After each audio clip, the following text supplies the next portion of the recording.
Okay.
Thank you.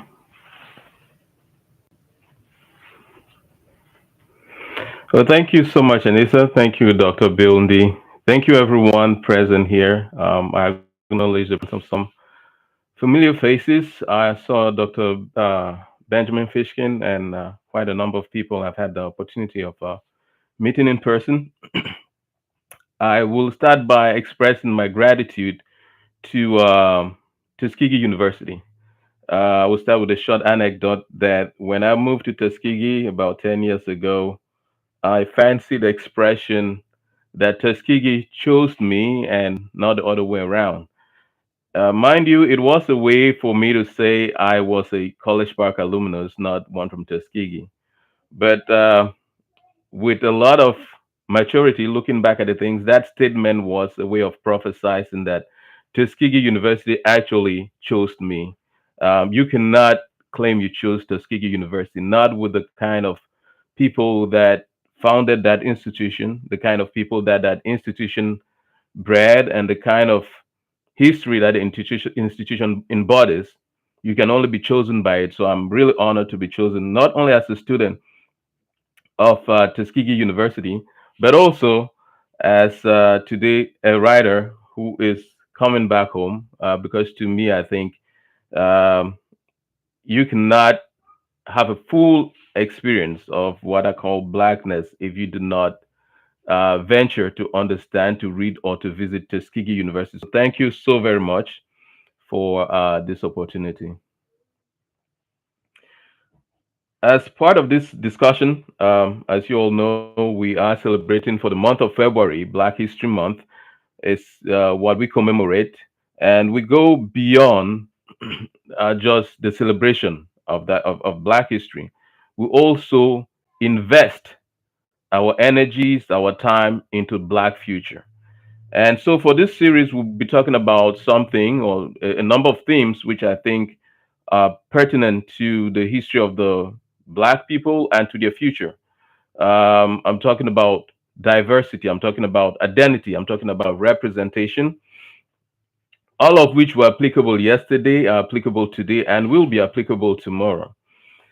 And I was honored to be told that I will be handling this discussion and to come along with the book Unbreakable Chains, which as I believe, I'm the author, but I'll let the readers chip in. As I believe, travels through time and addresses these same issues that we're about to discuss on. Would like for this to be more of an interactive discussion. It's not going to be a spoiler for those who have not read the book yet. It's not going to take away the suspense from those who are currently reading the book. What I want is for us to be able to address these topics. Occasionally, I will give you some insight on how I address the topic in the book Unbreakable Chains. And I would like to receive from the audience and from the different people their thoughts and their own input with respect to the topics.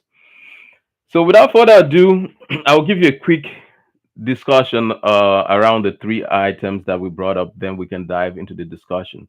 I like to start with the idea of diversity.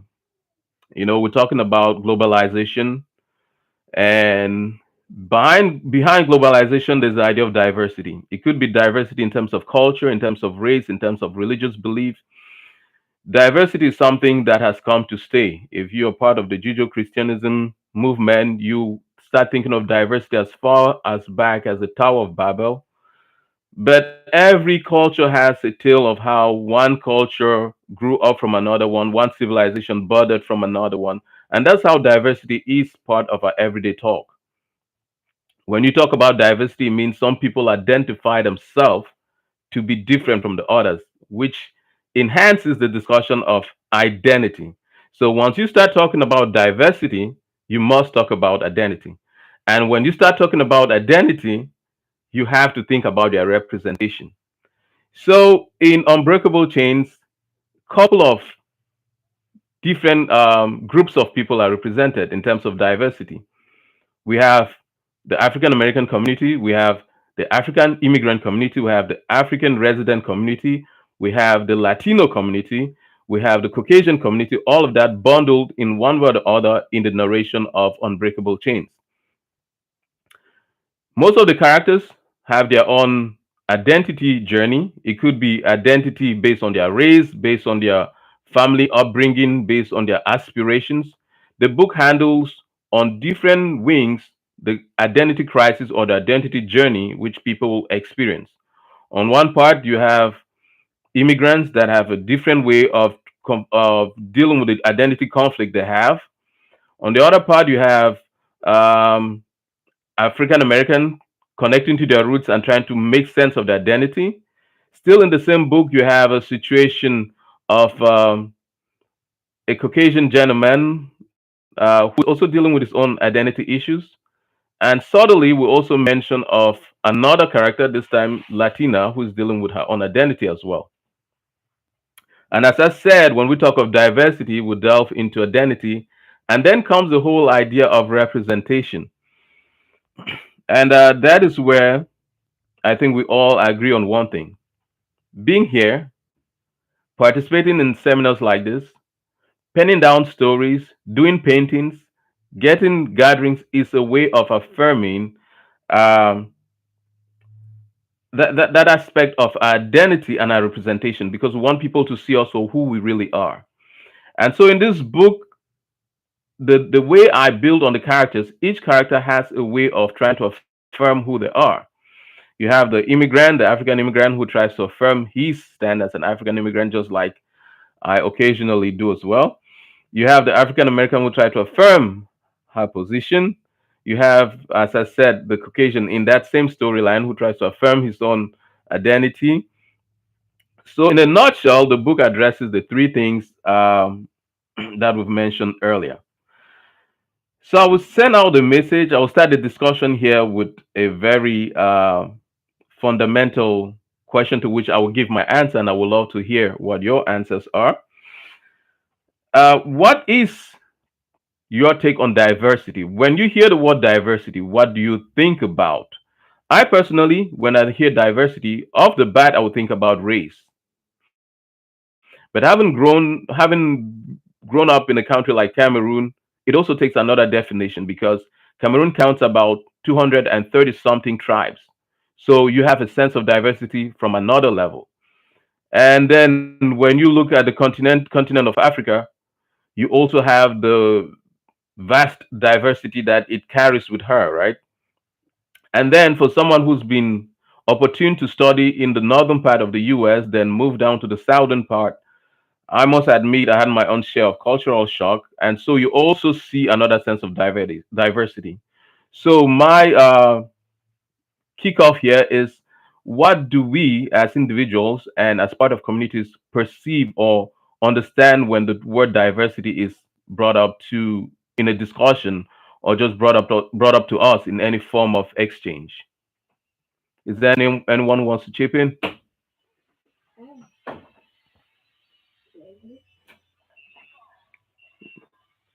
Go, go,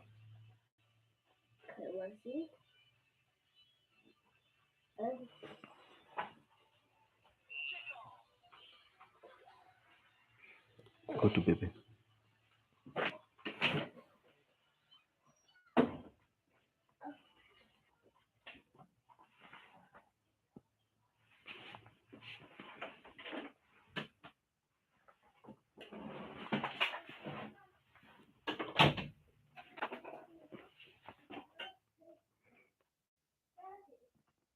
All right, so I'm very happy to hear at least one person.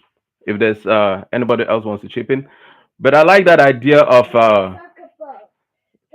give me 1 second, folks. Okay, a soccer ball. Thank you. Go, go. It's okay.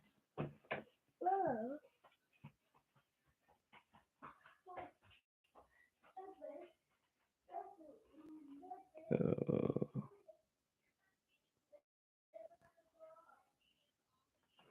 I was trying to unmute myself, and I was trying to negotiate with another member of the panel who's a little bit younger than everyone.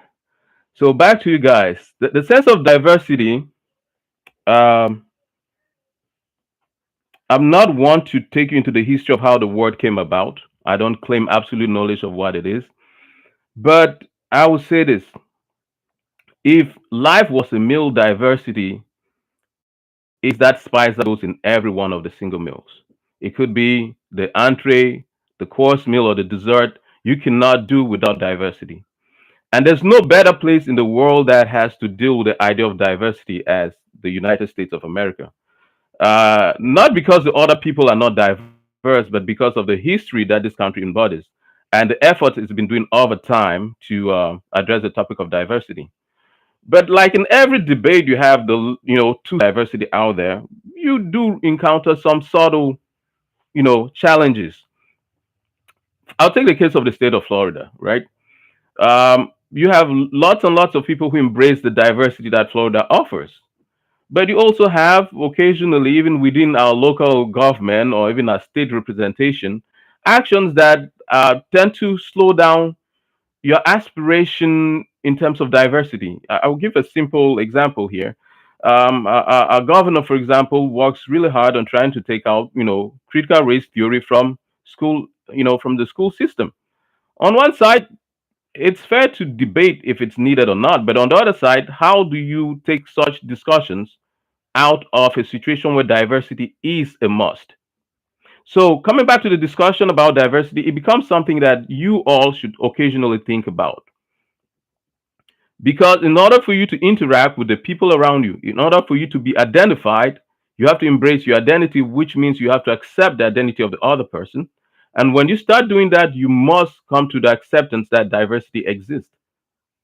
Again, if diversity exists, you have to find a way to handle it. Discrepancy of diversity between your average African immigrant, your average African American immigrant, and your average Caucasian American, right? Or European American. So I will say this. I try. I'm really itchy because it's hard not to go into talking about the book, but I'm trying to give you the key topics here. I'll say this: as you read the book, you realize, and it might be helpful to you, how to deal with diversity, how to open up to the difference that might exist between you and the other person. In the book, we address the difference in the perception of certain things like emotion, the perception of culinary delicacies, the perception of grief, and even the perception of success, right? So the book addresses diversity at different levels. And you will see the way one character handles an event is based on their background. The way another character handles the same event is also based on that character's background. And so you start realizing that diversity is a must. As I said, it is that one spice that will be on every meal that you have to eat.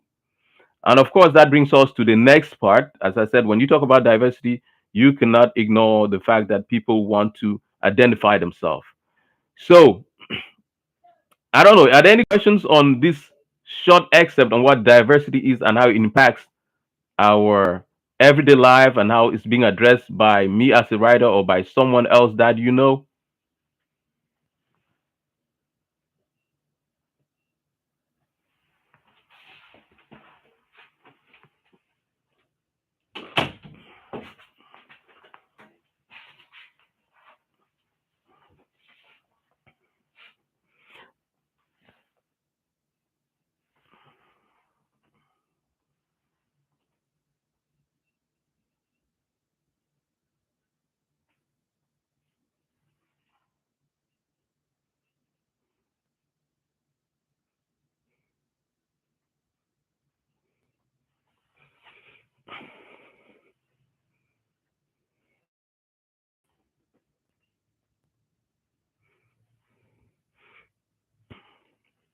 Hmm. Hmm.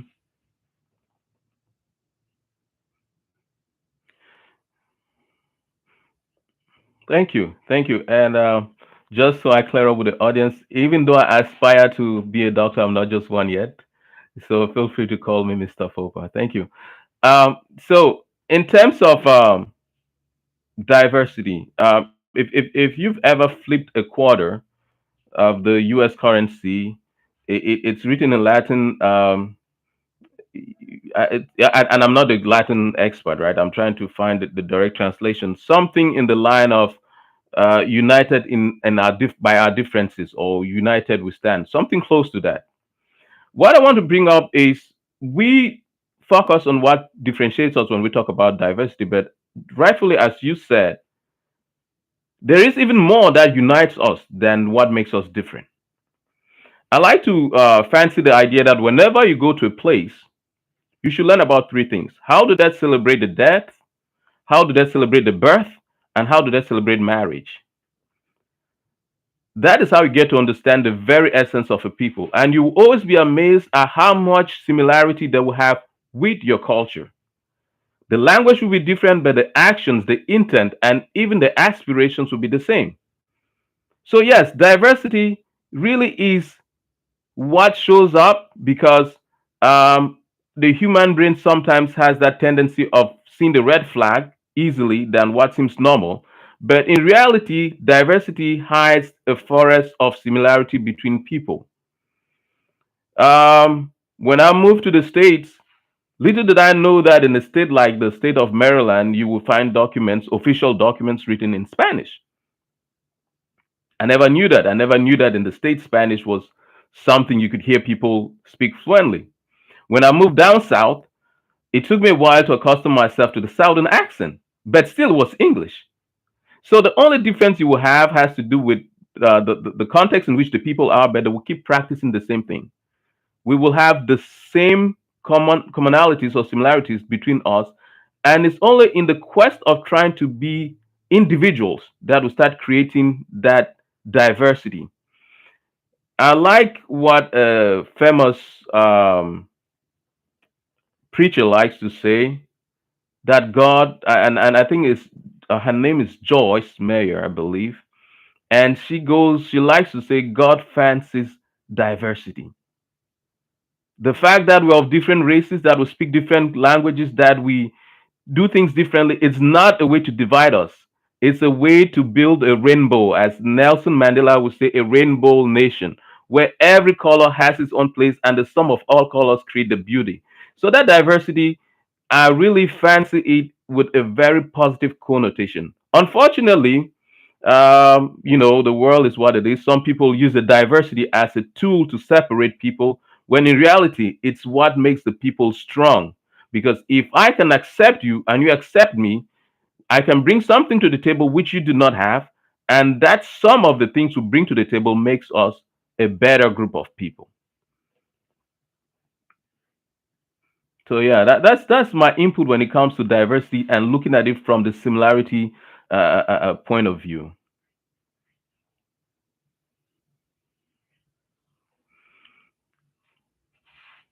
Do we have any other input about diversity or what we've discussed so far?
That Yes, Doctor Fishkin.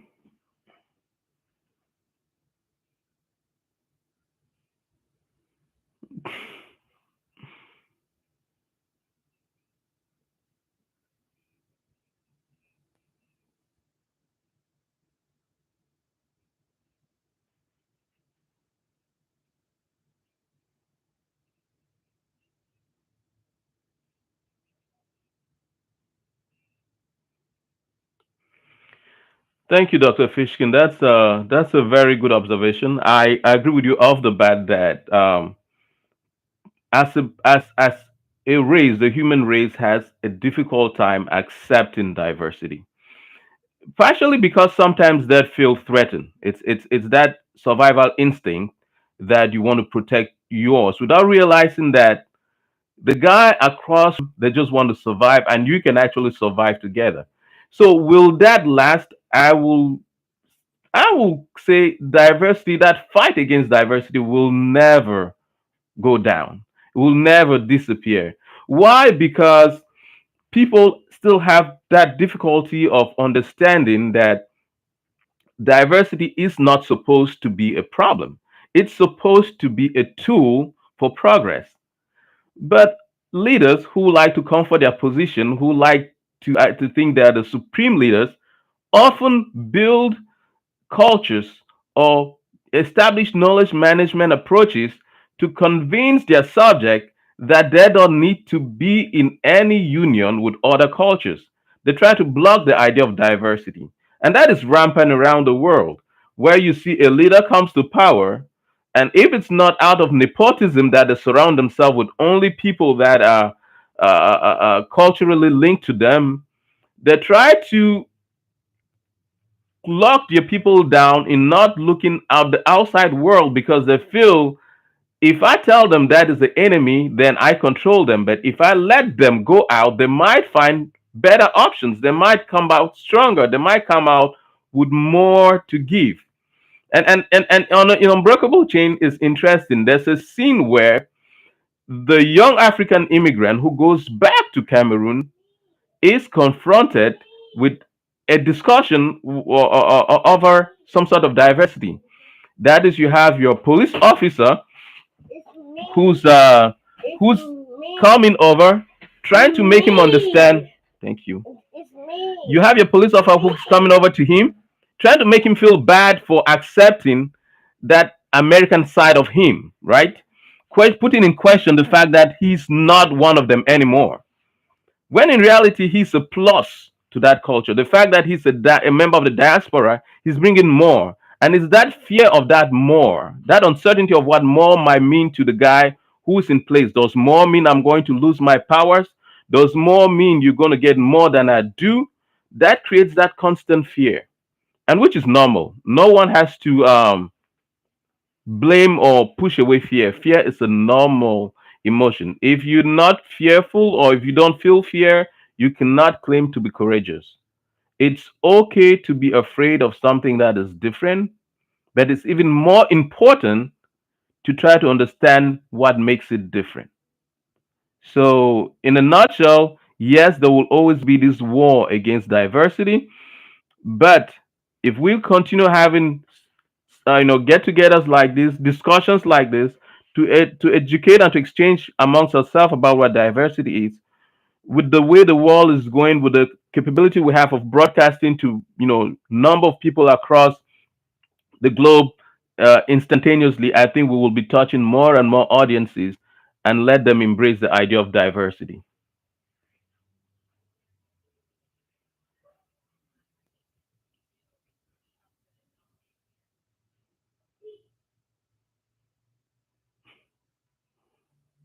Mhm. Thank you. So, as I said, when we're talking about diversity, there's also the discussion of identity. And I think the idea of similarities opens up the door for us to talk about identity. We are, if we go from the DNA strands, we are each unique. I once read a quote that says, the one thing we have in common is that we're each different. So the one thing that puts us all together is that we're not alike. We are all different beings. And that goes the same when you look at the ethnic groups, the racial groups, and all other form of grouping. The one thing we have in common is that we represent a way of doing things. We represent an identity. So to enter that discussion of identity, as I did before, I will put the question out there and I will give you my own thoughts about it. Or let's say I'll put the question and get your own thoughts then before I serve you what I think. And my question goes as thus: do you think your identity is something that is unique to you, unique to your culture, or unique to what people think about you. So where do you put your identity? Is it something that is it's my identity is all about me? Or do you think your identity is about the community in which you live? That is you're Cameroonian, you're American, you're Floridian, you are, from Alabama, or do you think your identity is just something, well, you go on the census and the government says, hey, you're of African descent or you're of European heritage or you're of Asian background? Where do you think your identity sits when you hear the word identity? Anyone? I hope it's not a loaded question and everyone is scared of addressing it.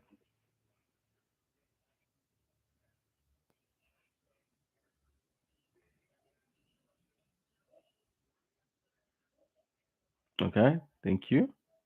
Thank you, Kennedy.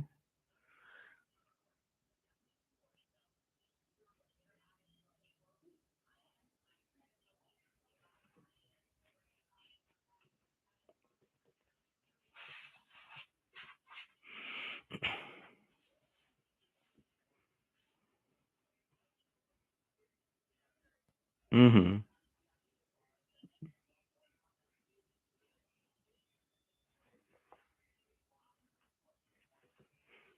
Right.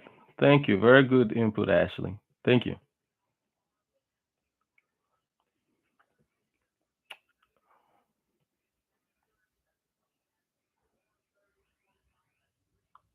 Okay.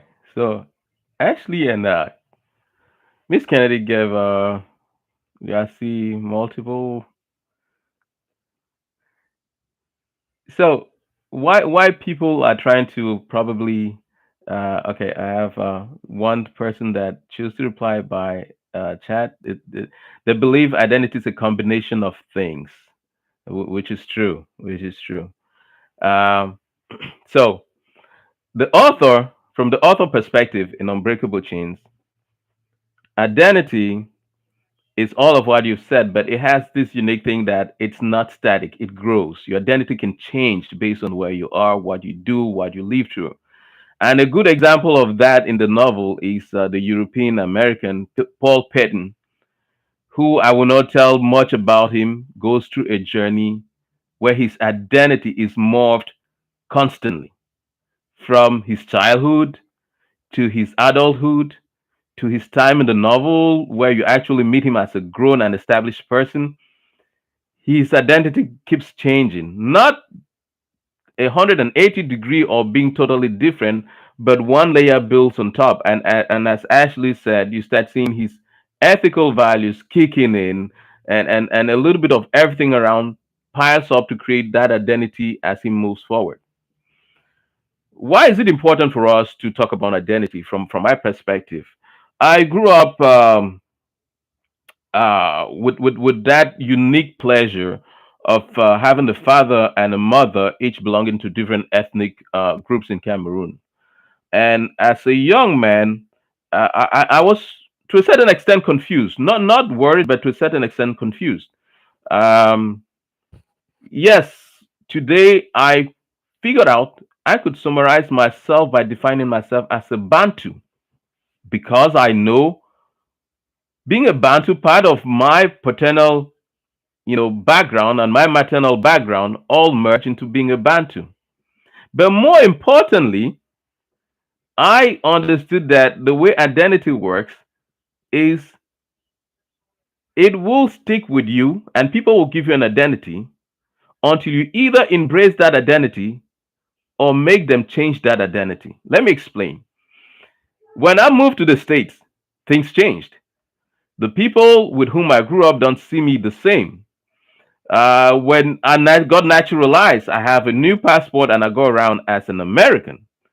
When I'm home, I identify myself as a son of Mboyakum or Nzime. So that those are the ethnic groups where my parents come from.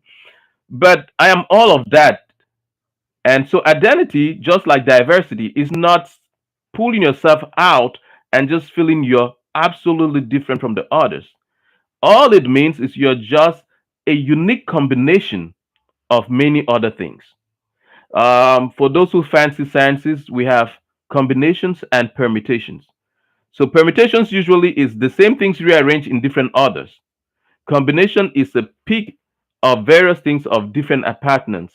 So identity is all of these things we've said, is your ethical value, is the context in which you grew, is what people think, is what you think of yourself. All of that morph in creating that identity. And as people of color, to stay true to the theme or the main discussion we're having for Black History Month, is we have to move into affirming our identity, not just because we have um, to confirm it or affirm it to the rest of the world, but because it is what allows us to grow as individuals.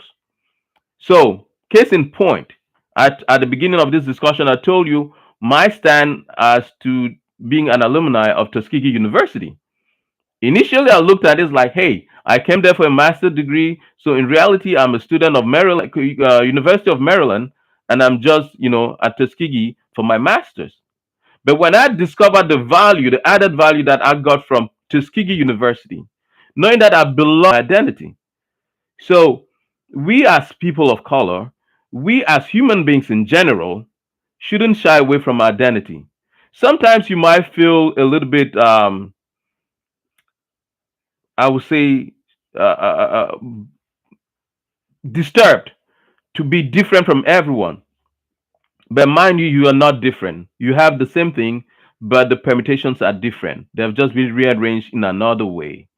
And so in Unbreakable Chains, in my life, in your life, one of the things we have to fancy as we acknowledge that we are different and the same to diversity is that if you shy from owning your identity, you are doing this universe a disfavor because you're one unique element that has to add to the, you know, bigger set, to the universal set. So if you extract yourself, then you make all of us incomplete.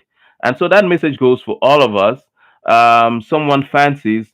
I'm not really, but I would say make sure you have a friend from all other cultures because that allows you to know yourself better. So as for me, as an African, I've learned a lot by being around my African American friends. I've learned a lot about being my around my European American friends. I've learned a lot being around my Latino friends. And I will tell you this: when you understand the other, you realize what they're bringing to the table, and you can do only one thing: is to embrace them by affirming your identity. So that's my stand on it. So, any other contribution to the topic of identity?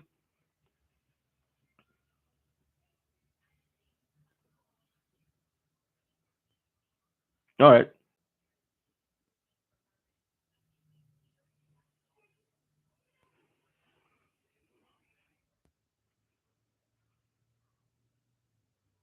Mm-hmm.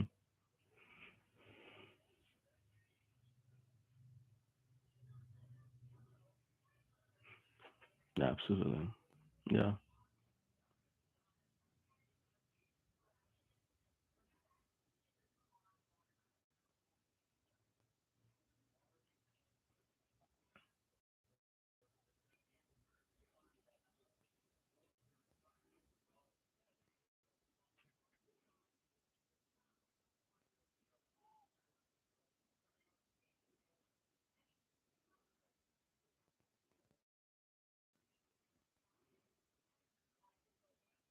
Mm-hmm.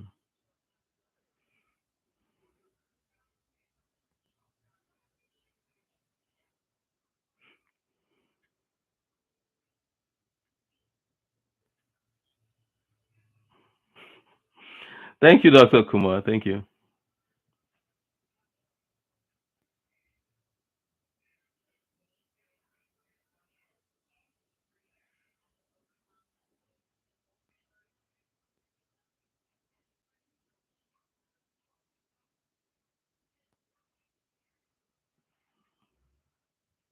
Mm-hmm.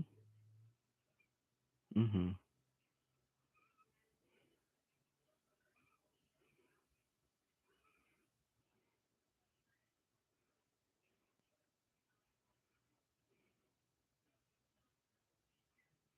Right.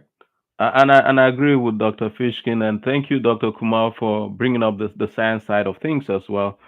And about this topic of identity, um, one thing, at least to me, one thing stands out that if you think of yourself as an individual who's part of a greater structure, which is a community, you should be able of always thinking of it as from a science perspective, right? Like you have material, you have molecules, you have atoms, then you have electrons, protons, and all that stuff.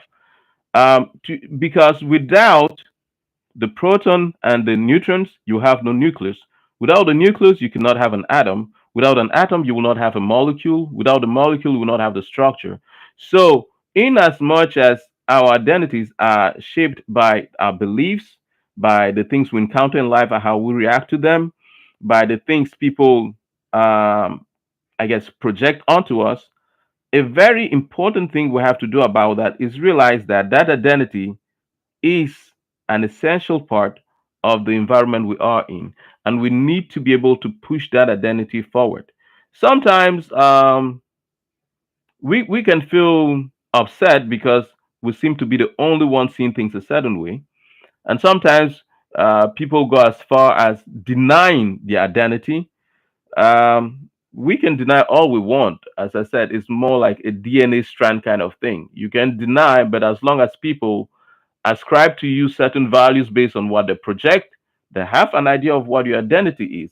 As long as you sit sometimes all alone and think about the things you do, you have your own identity.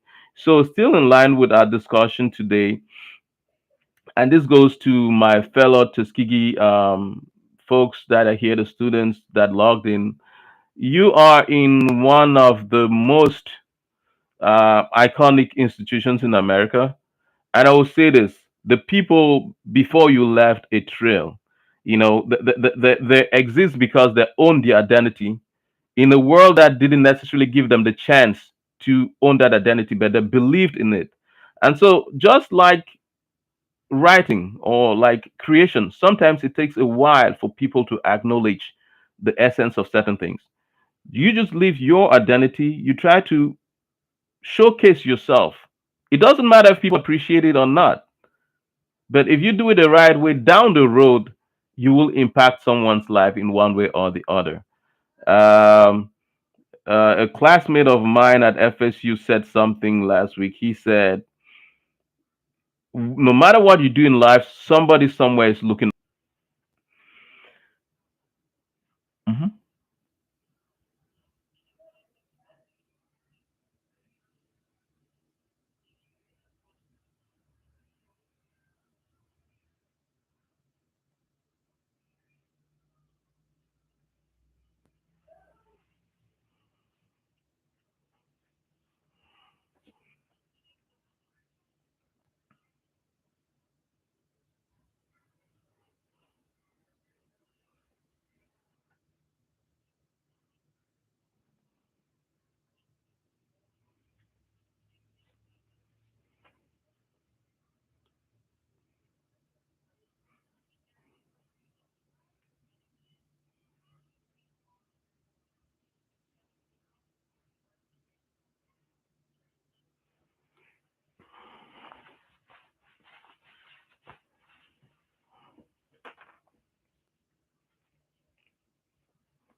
Thank you, Anissa. Thank you so much for that contribution.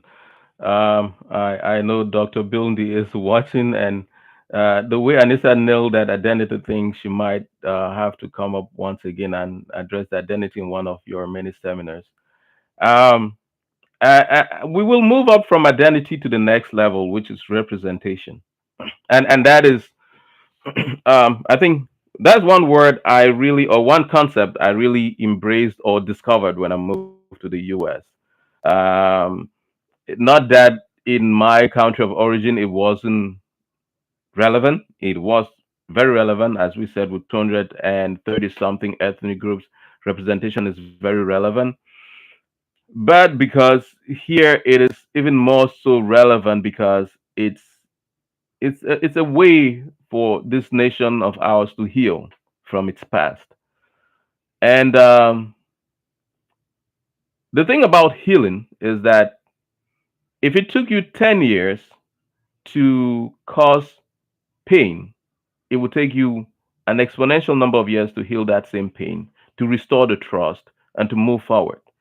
And representation doesn't just suffice in having someone of an ethnic group or someone of I don't know, of a racial group or a religious group or someone of a particular sexual orientation or someone, I don't know, like just having them pop up on book covers in movies.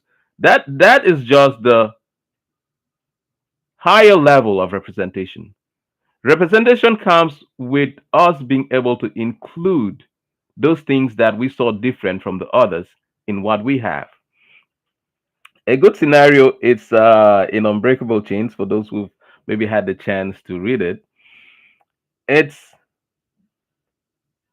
the moment when Mercy, one of the characters, actually gets to try a Cameroonian delicacy, and everybody, because she was there, that she was offered a different meal, right? But she chose to eat the same meal like the others, and not just eat the meal, but eat it the same way the locals do.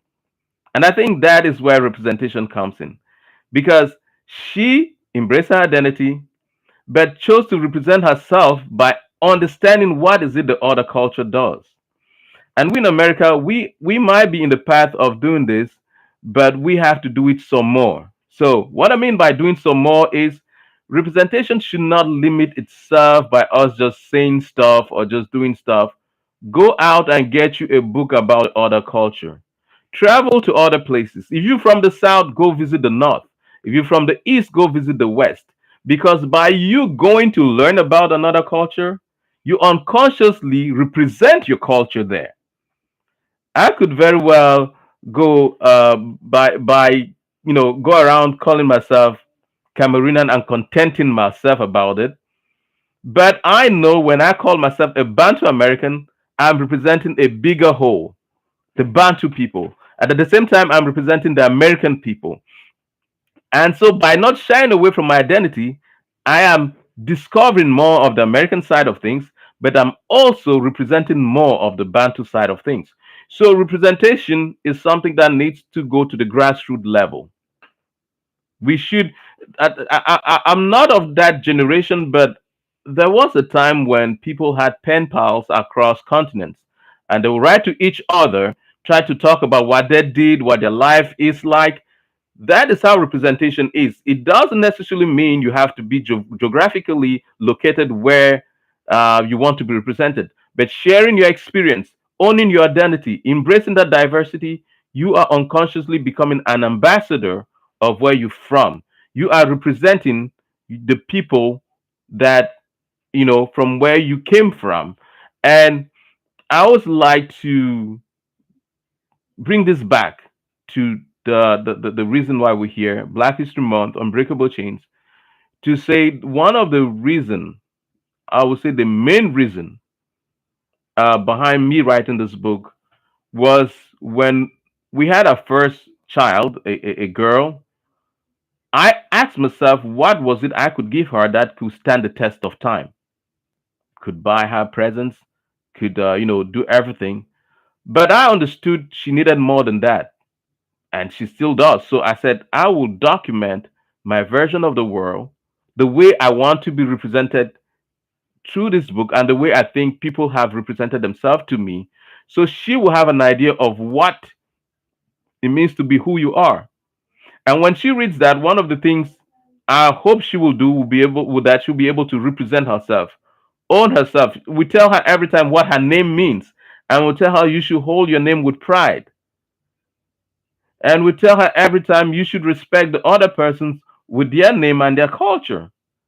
Because it is that merging. The only way you can represent is by being you and accepting the other. I'm trying to find an easier way to say it, but representation, dear folks, if we talk about representation, it's a must. We must embrace diversity, identity, and then understand that that is the only way representation comes. It's not by nominations. It's not by affirmative action only. It's not by.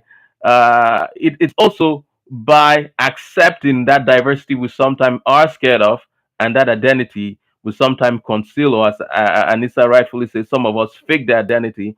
We're not doing a service to humanity. So, what are the audiences speak on representation? I know this is the one that many people will relate to because it's an important topic in American politics and American history. What do you guys have to say about representation?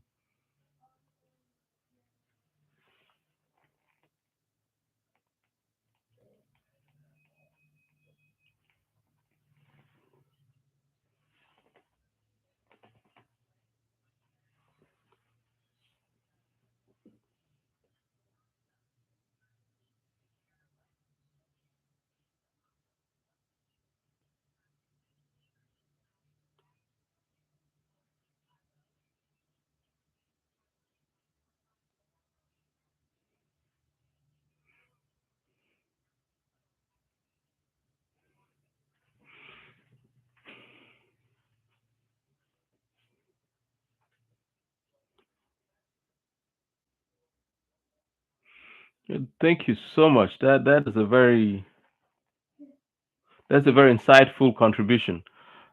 Because I actually should have touched that topic in the sense that by representing, as we said before, there's someone looking up to you, and that serves as a springboard to that someone. So when we go out there, and until you are confronted with a place where you feel like there's no one representing you, you never understand the essence and the importance of being represented. You are somewhere where people talk about all the interests, and strange enough, nobody talks about your interests. Then you understand you are there for a reason. You are there to represent your people. You don't want the person coming after you to face the same difficulty facing. And this goes beyond racial lines. I'm even talking about religion. I'm talking about life perspectives. And mind you, the media, for what it is, does inform us very well. The media, I'm talking about conventional media and social media, but because they have, I wouldn't say a lousy, but a very strategic way of handling representation, sometimes we can feel left out. Sometimes we can feel misrepresented. Sometimes we can feel, uh, even sometimes, greatly represented. There are all feelings that can come out of it. But the field of representation is and will remain a playing field. If you stand for who you are already representing yourself and the people after you. You're representing your beliefs and the people who believe the same things as you do. You're representing the people who long for what you long for. And because someone identifies themselves to you, you are unconsciously representing them and representing yourself. In the journey of being an African American in America, one of the hurdles you have is breaking through communication barriers. You come with your, I wouldn't say West African accent, because even in West Africa, different countries have different accents. You come with an accent, and for the major part of your first year or first month, you don't talk a lot because most of the time people don't understand you, or most of the time you struggle so hard to be able to enunciate and pronunciate words that people don't even understand you. And there's nothing more frustrating than people not understanding you. You try so hard, but once you start mixing with people, once you start hanging around people, you don't have to do any effort to start sharpening your tongue to be able to be understood. It comes naturally because diversity, identity, and representation are natural aspect of life. Once you hang around people, as they say, you start picking up their accents. It's not because you sit alone in your room and mimic the accent. It's because you are embracing certain things they do, and they get used to your own tongue, the way you speak. And before you know it, you are back on the playing field. You are who you are, and they do understand you without having you to do any extra effort. So, my point is representation starts from the grassroots.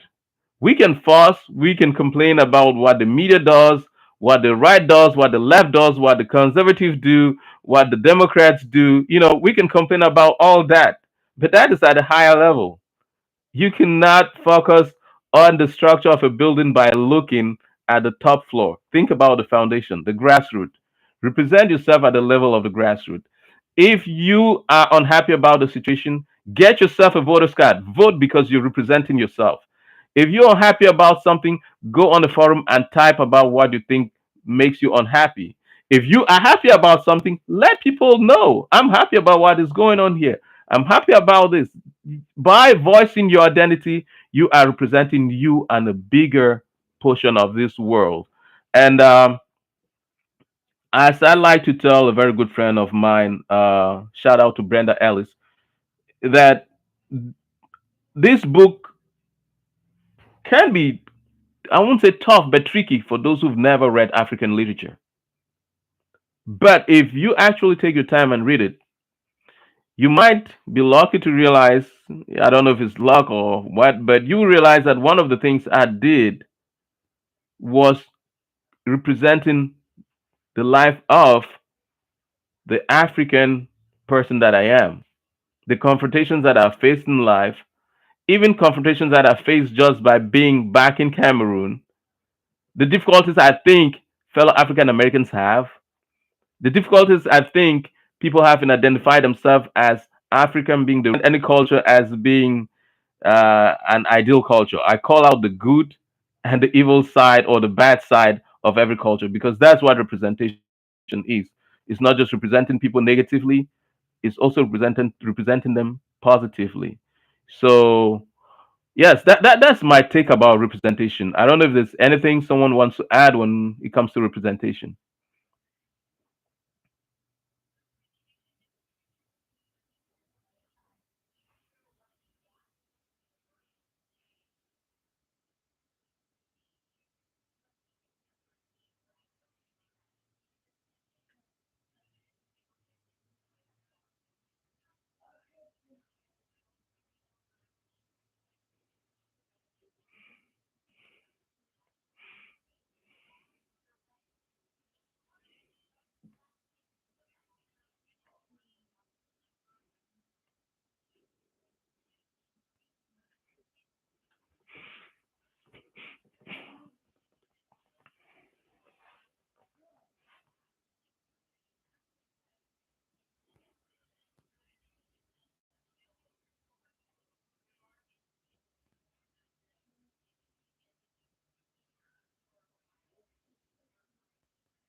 That's okay.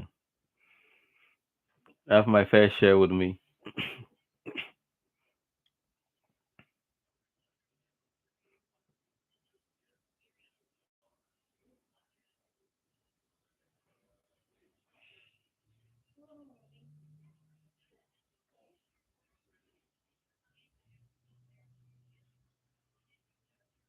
And life for Latino, yeah.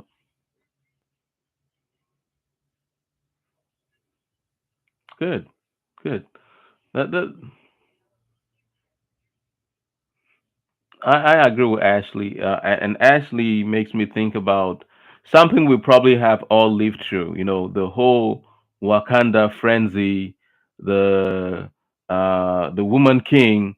It's not. this creation of the seven art are not just oblivious, right? They gain that presence and that admiration because for once some people could identify themselves on the big screen. They could see something they've only phantom in their wildest dreams. And it would be a shame for this generation to stop. It would be a shame that people like Chadwick Boseman have given their literally given their life to give you a stepping stone, and you content yourself in crossing your arms in Wakanda forever. You have he's given the blueprint. You go build Wakanda. And I'm not just talking about I'm not this is not a pitch trying to sell you Wakanda or Marvel Comics, but it's to point out how inspiring the little things we do can be. And Ashley said something, and I've had this discussion with Professor Bildy before, what we like to call the different shades of black. You go to every continent, I challenge you, you will find a significant, I'm not talking about just a few, a significant amount of people of black race. And it's not just because of the different reasons that they were moved there, it's also because humanity has its origin from the continent. And that as we moved away from the continent, the phenotype was affected because of the weather and the experiences we had. But color set aside, representation needs to be for everyone. You cannot represent yourself without representing the other. Imagine a rainbow that looks only green. How ugly is that? Or imagine a flower that has only one set of colors. The only way you get a place is in the spectrum of diversity. You have to make sure everyone is represented. It's for those doing statistics, it's the perfect sample of the universe in which we live. In your circle, in your contacts, in the way you do things, when you represent yourself, make sure the person next to you feels represented. Because, as I said, the person has the same aspiration and the same goals like you do. But if you fail to acknowledge that and only foster the goals you have, thinking you're doing a disservice to that person, you're doing a disservice to yourself because that person has an ingredient or a perspective that you do not have. I know this is the weekend, and I know we all have plans for the weekend. I will take my long talks for a pause and let the audience give their feedback. Um, and I like what Yvette says. We share the same humanity, and if you read one of the descriptions about unbreakable chains, it's that point. It specifies that humanity is one in all the diversity, whether you were born in Cameroon, born in what place I would take you in Florida, born in Callaway, or born in somewhere in Mumbai, or born in Johannesburg, or in Marseille. I don't care where you're from, but you realize you can choose to be all by yourself and just build this dull monochromatic color, or be part of a rainbow, which symbolizes what we really are. So, over to the audience. I can't wait to hear what you people have to say on either one of the discussion topics. It could be diversity, identity, or the big elephant in the room, representation, or something else that has to do with humanity.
Thank you, Jandre.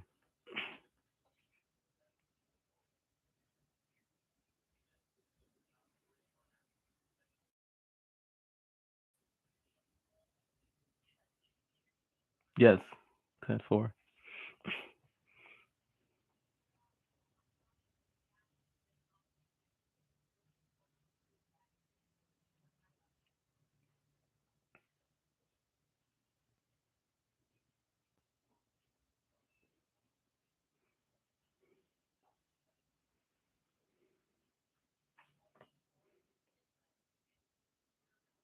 Yeah.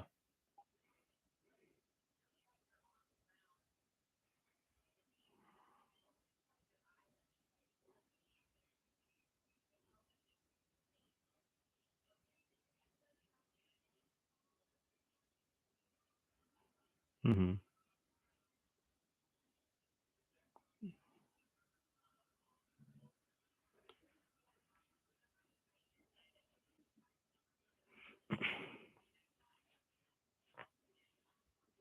Hmm.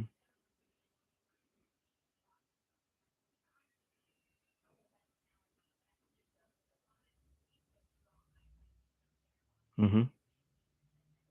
Hmm.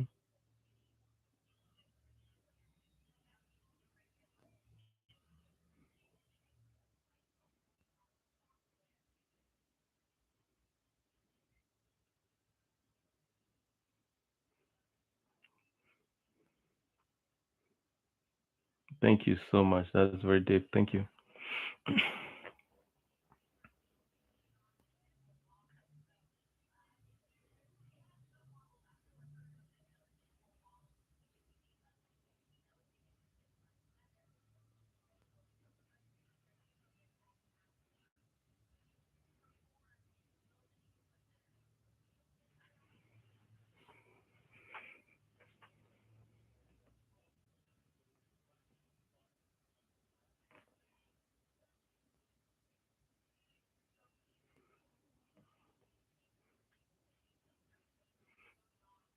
Yeah, we have Kenneth and Madison. Kenneth, you can go ahead. Uh,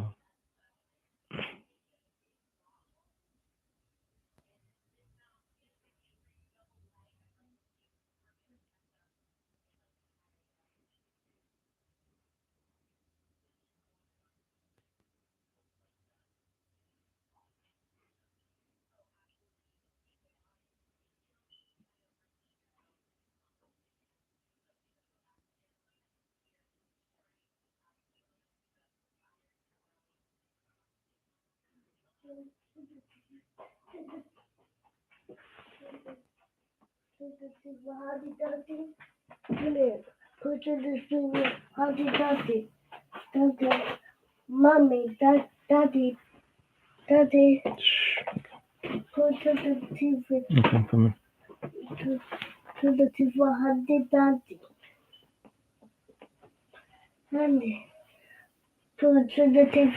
Yeah, I'm coming. I'm coming.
Thank you.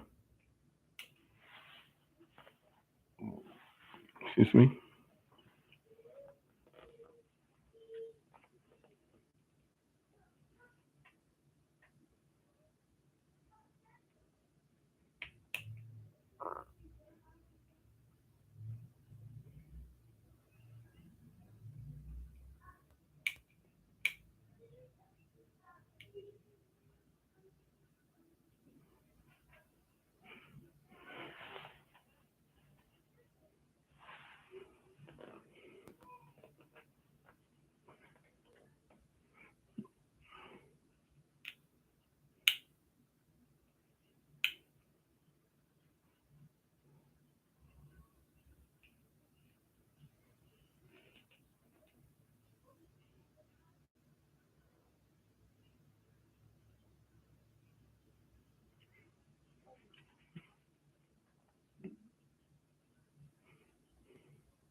You're welcome.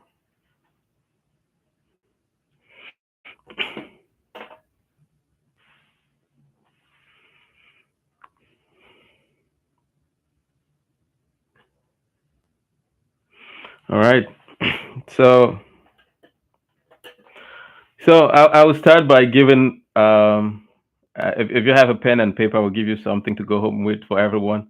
I'll start by saying thank you in the most genuine and honest form I can do it. That is in my um, mother tongue, Chirambo. It says Owufo. That's how we say thank you. And the reason I choose to say it in these words, I could say thank you. I could say my gratitude, but I choose to say Owufo because I want to represent who I am. DeAndre brought something up about using your name, and name has power. And name has power not only by the significance that it might bear in the language, but by the emotion, by the intent that you bear that name that was given to you. And that is one thing I aspire and did in Unbreakable Chains.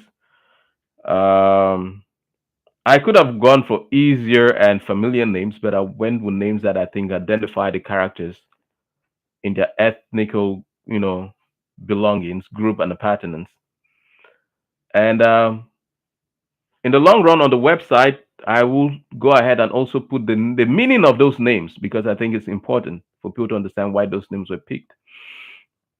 But to wrap this very beautiful experience that I've had with my family at Tuskegee University and all the members of the audience, I will say, Wufo, thank you.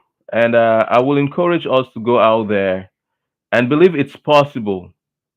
Whatever people said wasn't possible, it is possible. If you can think about it, it is possible. Um, the mind told me you will want to publish a book. I was not serious about what I was writing then. Went to college, got a job. I remember going for a drug test, and believe it or not, the physician looked at me and said, "The day you write a book, make sure you send me a copy."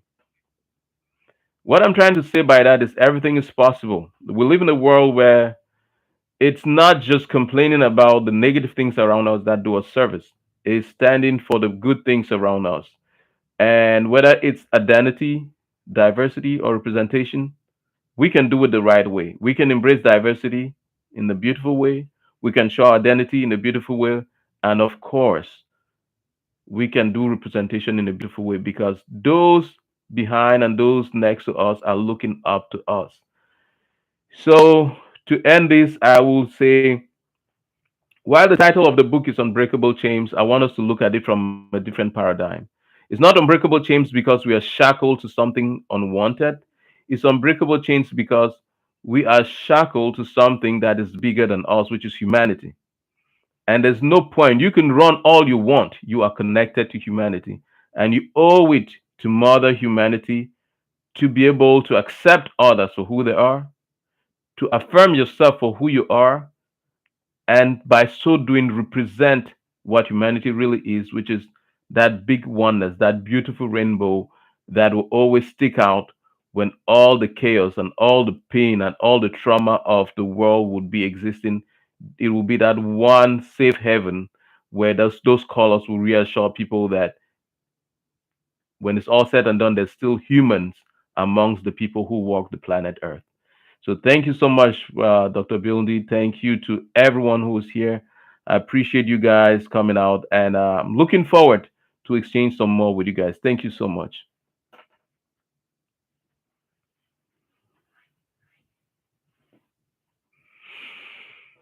All right, so we'll call that a quit if there are no last words.